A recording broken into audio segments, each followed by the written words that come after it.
पहले भी विस्थापन झेल चुके, अब दूसरा नहीं सहेंगे।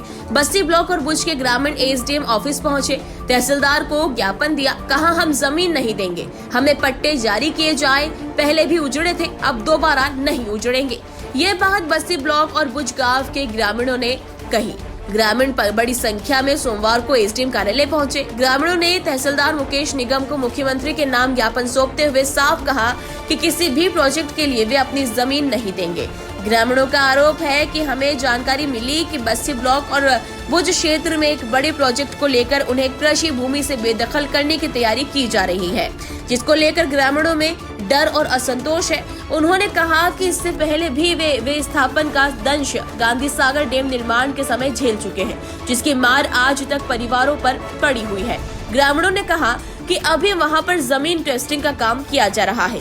पहले हुए विस्थापन के समय हमें यहाँ पर विस्थापित किया गया, उसके बाद सिर्फ 10% लोगों को पट्टे जारी हुए और 90% लोगों के पास जमीन के पट्टे नहीं है। इस जमीन को हमने खून पसीने से सींच कर उपजाऊ बनाया है। ग्रामीणों ने बताया कि जानकारी मिली है कि प्रोजेक्ट के लिए जमीन लेने पर मुआवजा भी नहीं दिया जाएगा। हमारे बरसों की मेहनत बेकार हो जाएगी और हम बेघर हो जाएगा, जिससे जीवन संकट में पड़ जाएगा। इसलिए हम किसी भी कीमत पर जमीन नहीं देंगे। बताया जा रहा है कि यहाँ पर न्यूक्लियर प्लांट को लेकर जमीन की टेस्टिंग की जा रही है, जिसको लेकर ग्रामीणों को अपनी जमीन जाने का डर सताने लगा है। गवर्नमेंट ने 1956 में ये ब्लॉक काटा था, बस्ती ब्लॉक, वहाँ पे जगह दी कि यहाँ आप बसिए, डूब से विस्थापित लोग।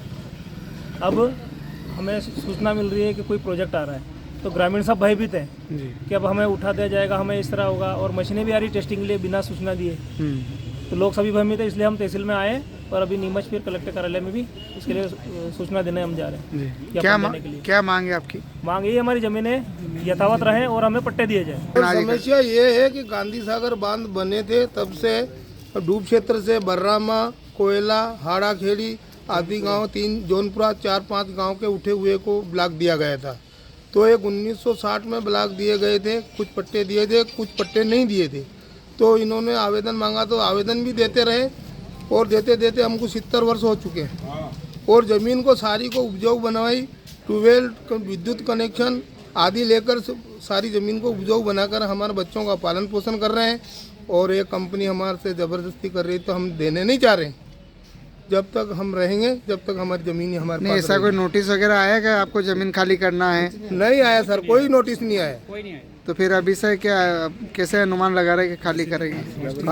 खाली करे सर, मशीनें आ रही थी और मशीनें तो बोला, तो उन्होंने तहसीलदार ने बोला कि नोटिस दो, तुम आवेदन दो। तो हमने इसलिए आवेदन तैयार की। कौन सी कंपनी आ रही, कुछ जानकारी है? टेस्टिंग कर रहे थे, कंपनी आ रही है, उसकी कंपनी की हमारे प्रोजेक्ट की मालूम नहीं है, पर मगर वो कह रहे हैं कि प्रोजेक्ट आ रहा है तुम्हारे यहाँ।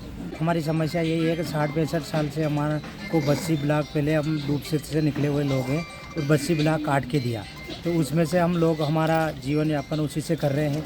और सारे लोगों को मतलब जैसे कि हमारे उससे पहले वो बंजर ज़मीन थी, उपजाऊ ज़मीन नहीं थी, हमने उसको में हमारे वहाँ से बूझ का तालाब पास में पड़ता है, उसमें से मिट्टी भी डाली, उसमें मिट्टी लाके उसमें उपजाऊ ज़मीन करी। हमारे पास पहले उसमें पानी की व्यवस्था नहीं थी, हमने उसमें पानी की व्यवस्था भी करी।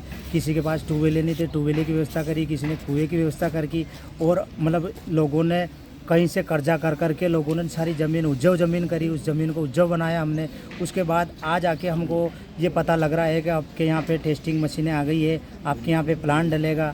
तो हमारे को प्लांट डलेगा तो 70 साल से हम लोग कहाँ जाएंगे, हम लोग जाके कहाँ बैठाएंगे, हम कहाँ बैठा हुआ है हमको। फिर उसके बाद में हम उनको बोल रहे कि आप अब हमारे बच्चे का क्या होगा। तब उनका ये कहना है कि अब हम उसमें कुछ नहीं कर सकते हैं कि ये ज़मीन तो हमारी पास सरकारी है, तो ये ज़मीन आपको छोड़नी पड़ेगी। तो सरकारी ज़मीन है, तो अब हम कैसे छोड़े तो अब के तो हमारी ज़मीन ले ले, तो फिर हम तो बेघर हो रहे हैं उसके हिसाब से। तो ज़मीन छोड़ने का किसने बोला? सरकार ने बिठाया हमको उस पर। तो हमने ऐसे तो नहीं कि हमने जबरन से उस पर कब्जा करा, सरकार ने हमको बिठाया। और बिठाने के बाद बोल रहे कि आपकी ज़मीन पे तो टेस्टिंग होगी। तो अभी टेस्टिंग के लिए अभी हम भी हम बात करी है उनसे, तो उन्होंने बोला टेस्टिंग तो हम करेंगे, आप कोई भी जहाँ भी जाना हो आप जाओ, पर आप आपका काम करो, हम हमारा काम करेंगे। अच्छा, अभी तक प्रशासन ने कुछ कहा कि आपसे? प्रशासन ने कुछ नहीं कहा, पर हमको हमारा यही प्रशासन तक और जहाँ भी हमारी ये बात ऊपर तक पहुँचे, हमारा यही निवेदन है कि हमको हमारी ज़मीन नहीं देना है। अभी जो वर्तमान में ज़मीन है उस पर कितने लोगों के पट्टे जारी हुए हैं? अभी जो वर्तमान में जो ज़मीन है, जो कम से कम 10% लोगों के पास पट्टे हैं और 90% लोगों के पास अतिक्रमण है। आपकी क्या मांग है कि हमारी यही मांग है कि हम ज़मीन देना नहीं चाहते हैं। हमारी ज़मीन पे हम हमारा उसमें हमारे पूर्वज लोग सारे बाप दादा लोग सारे पिताजी सारे उसी पे उन्होंने यापन उसी पे जीवन यापन करा। हमारा जन्म भी वहीं हुआ, तो हम उस ज़मीन को छोड़ के कहाँ जाएंगे? तो हम उस ज़मीन को देना नहीं चाह रहे। तो शासन से यही निवेदन है, हमें पट्टे दिए जाए। हमें पट्टे दिए जाए और इतने दिनों से हमको पट्टे दिए नहीं जा रहे। पहले बोल रहे थे पट्टे देंगे, पट्टे दिए नहीं दिए।